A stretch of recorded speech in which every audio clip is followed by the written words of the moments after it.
of clothes was there, sir, to wear, and but it's not like there is not that much different, because there is some bed sheets and cloths which was made by woolen, and we also visited some handlooming places where the woolen crafts did happen.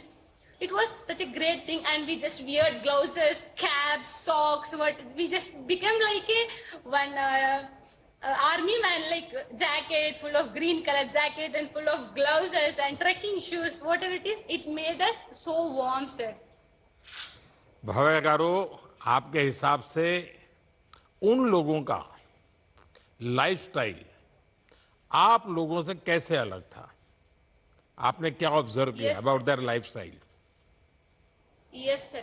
So here we are the people. We feel sad for little things, but after the 7 days program, here we just visited different villages like Mukhwa, Dharali, Bhagori. We interacted with the people. They are so humble and down to earth, and they just shown love, care, and with a smile. Always they are smiling like that. And we visited Dharali also, where the landslide occurs. And I interacted with one of the people.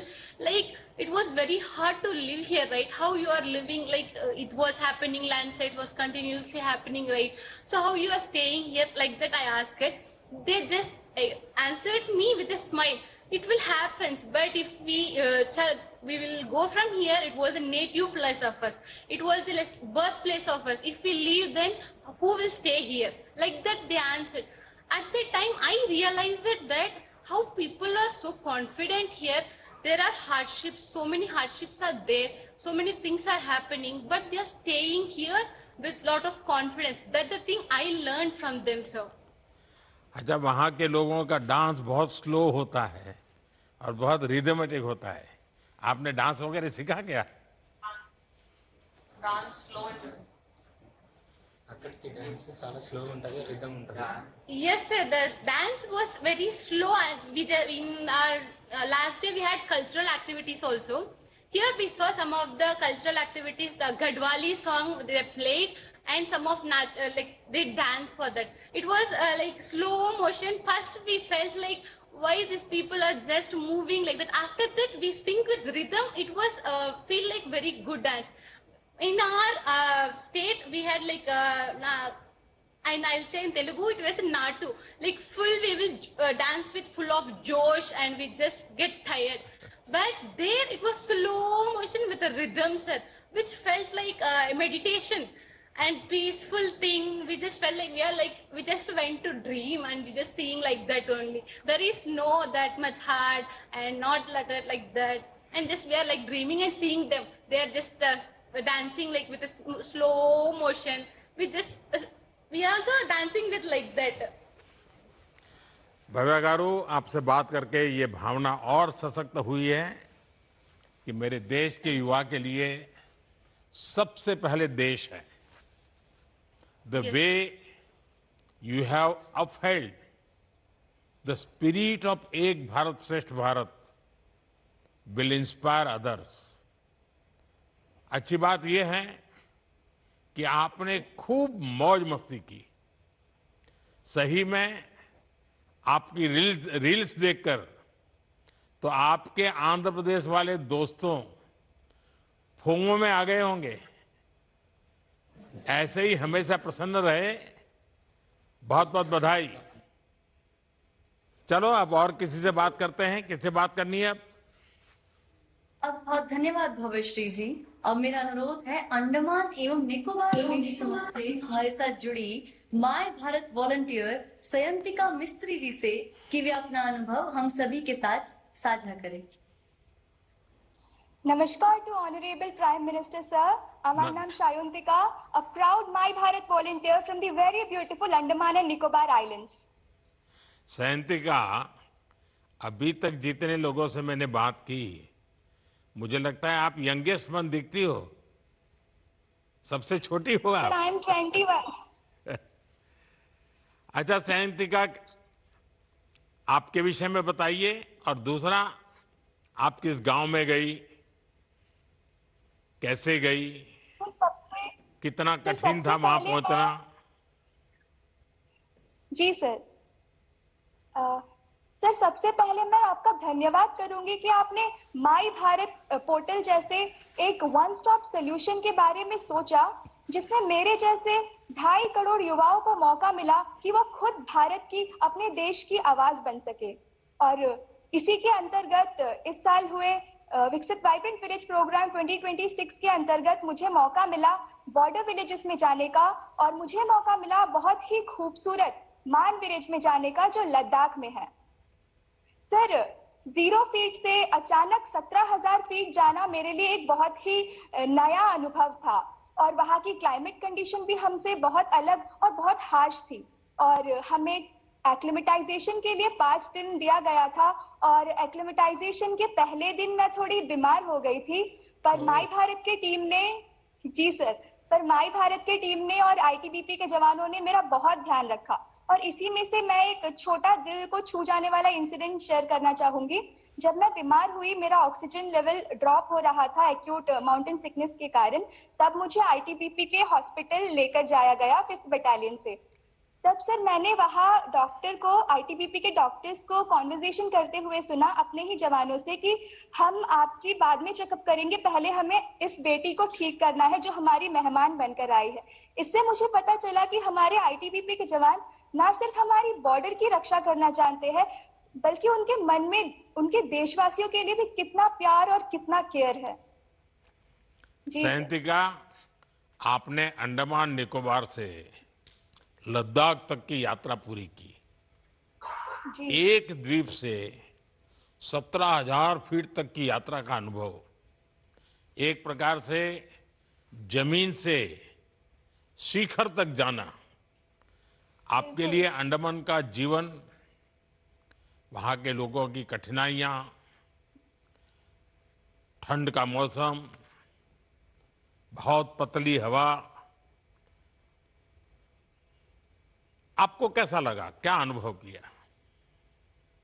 Sir, मैंने लद्दाख में जाकर ये अनुभव किया कि मैं जहाँ रह रही हूँ वहाँ डेली लाइफ कितना आसान है, और लद्दाख जाकर मुझे ये महसूस हुआ कि वहाँ ऑक्सीजन की कमी होती है, लो एयर प्रेशर की वजह से, और वहाँ जाकर मुझे ये महसूस हुआ कि वहाँ पर हर रोज अपने बॉडी को अडेप्ट कर पाना सर अपने आप में ही एक अचीवमेंट है। सर, इसके अलावा मैं जरूर कहना चाहूंगी कि क्लाइमेट की चिंता तो हमें थी ही, पर लद्दाख जाने से पहले, बॉर्डर विलेजेस जाने से पहले हमारी एक्सपेक्टेशंस कुछ ऐसी थी कि वहाँ पे इंटरनेट अच्छी नहीं मिलेगी, वहाँ सड़कें अच्छी नहीं होगी, तो हमने उस तरह से तैयारी कर हम बॉर्डर विलेजेस में गए थे। जैसे मेरे माता पिता ने मुझे कैश दे दिया था कि वहाँ पे जरूर कैश की जरूरत होगी क्योंकि इंटरनेट सेवा नहीं है तो यूपीआई वहाँ नहीं चलेगी। पर वहाँ जाकर मैं आश्चर्यचकित थी देखकर कि उन बॉर्डर विलेजेस को, जिन्हें लोग लास्ट विलेज कहते हैं, वहां पर सिर्फ इंटरनेट की अच्छी सुविधा मिल रही थी, और हमने यूपीआई पेमेंट भी किया वहां पर। अब हम उसको प्रथम गांव कहते हैं, अब हम उसको लास्ट विलेज नहीं कहते हैं, फर्स्ट विलेज कहते हैं जी। तो वहां आपने यूपीआई किया? जी सर, वहां में मैंने यूपीआई किया। वहां के लोग यूपीआई के जानकार है, करते हैं यूपी का उपयोग? जी सर, बिल्कुल जैसा हमने सोचा था वैसा नहीं है, हमारे ही जैसा वो भी यूपीआई का इस्तेमाल, क्यूआर कोड रखते हैं, इवन वाईफाई भी रखते हैं कुछ कैफेज और होटल्स में। तो फिर तो आपको वाईफाई मिल गया, तो फिर तो आप अपने में ही खो ही रही होगी। बिल्कुल नहीं सर, मैं वैसे उतना फोन देखती नहीं हूँ, और वहाँ के वादियों में मैं तो बिल्कुल खोस ही गई थी वहाँ के प्यारे प्यारे लोगों के साथ। ज्यादातर मैंने बच्चों के साथ बहुत टाइम स्पेंड किया, और वहाँ के बच्चों के नाम भी सर बहुत प्यारे प्यारे और यूनिक से थे। मैं शेयर करूंगी, मुझे कुछ बच्चों के नाम याद है, गास्केट, बिस्किट, ढोलकर, नामयाल, तेंजिंग, ये सारे मेरे वहाँ बच्चे दोस्तों के नाम हैं जो मैंने बॉर्डर विलेजेस में बनाए। उन बच्चों के मन में सवाल क्या था? पूछते होंगे तुम ये समंदर कैसा होता है, तुम अंडमान निकोबार से आई हो? जी सर, वो बच्चे जानना चाहते थे कि हम कहाँ से आए हैं।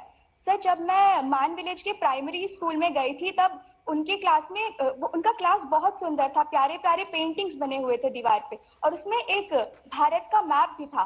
पर सर, मैंने वहां नोटिस किया कि हमारे अंडमान एंड निकोबार का मैप वहां में नहीं था, तो मैं उन्हें दिखा नहीं पा रही थी कि देखो यहाँ में अंडमान होता है। फिर मैंने उन्हें समझाया, ये जो यहाँ में समुंदर है भारत के नीचे, यहाँ में हमारा अंडमान है। और मैं एक छोटा सा इंसिडेंट शेयर करना चाहूंगी सर।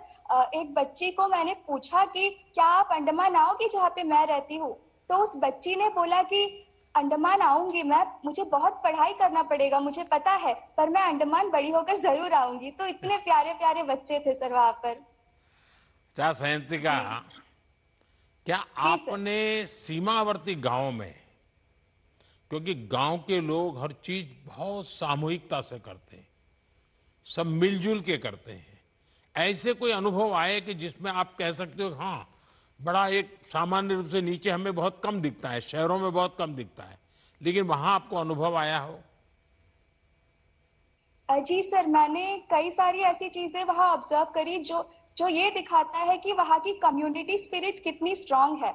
वहां में सर हमें लकीली एक शादी देखने का मौका मिला, जहां में हमने देखा अनलाइक हमारे सिटीज जहाँ पे हम कॉन्ट्रैक्ट देकर शादी करवा लेते हैं, होटल बुक करवाकर, वहाँ के सभी लोग मिलकर खाना बना रहे थे, वही चेयर लगा रहे थे, वही सब कुछ सजा रहे थे। इसके अलावा जहाँ जो लोकल मोनास्ट्रीज होते हैं उससे भी वहाँ के लोकल्स काफी कनेक्टेड होते हैं, और उसमें जो भी इवेंट होता है, जो भी उनका होता है रिलीजियस, वो सब मिलजुल कर करते हैं। इसके अलावा एक और इंसिडेंट मैं शेयर करना चाहूंगी, जो मैंने खुद तो नहीं देखा पर वहाँ के नंबरदार से सुना है सर। एक बार एक टावर जब गिर गई थी, तब गांव वालों ने किसी अथॉरिटी की वेट किए ये बिना मोबाइल खुद उस मोबाइल टावर टावर, को। मोबाइल जी टावर। जी सर। हम्म। जी सर। हम्म। तो मुझे ये सुनने को मिला कि गांव वालों ने बिना किसी अथॉरिटी के वेट किए खुद ही आपस में ये डिसाइड किया कि वही टावर को खड़ा करेंगे। और बस इतना ही नहीं सर, मुझे तो अंदाजा नहीं है, पर शायद कुछ बैटरीज की जरूरत होती है टावर के लिए, और उन लोगों ने साथ मिलकर उन बैटरी के लिए एक वेयर हाउस भी खुद से बनाया मिलकर। अरे वाह। जी सर। तो ये थी वहाँ के लोगों की कम्युनिटी स्पिरिट, इससे मैंने भी बहुत कुछ सीखा। सयंतिका, निश्चित तौर पर ये यात्रा आपके जीवन पर बहुत प्रभाव डालेगी। जी सर। When you कभी नहीं share भूलूंगी। joy, it multiplies. आप जब अपने घर के लोगों से बातें करें, अपने दोस्तों से बातें करें, स्कूल कॉलेज में शायद इस अनुभवों को शेयर करें, तो इसके जी विषय सर। में कुछ ना कुछ लिखते रहना चाहिए। इन अनुभवों को एक किताब के रूप में, आर्टिकल के रूप में, और औरों में भी जागरूकता फैलानी चाहिए कि देश कितना जी विशाल सर। है, देश के लोगों की भावना कैसी है, और आपकी यात्रा ने जिस प्रकार से आपको मन को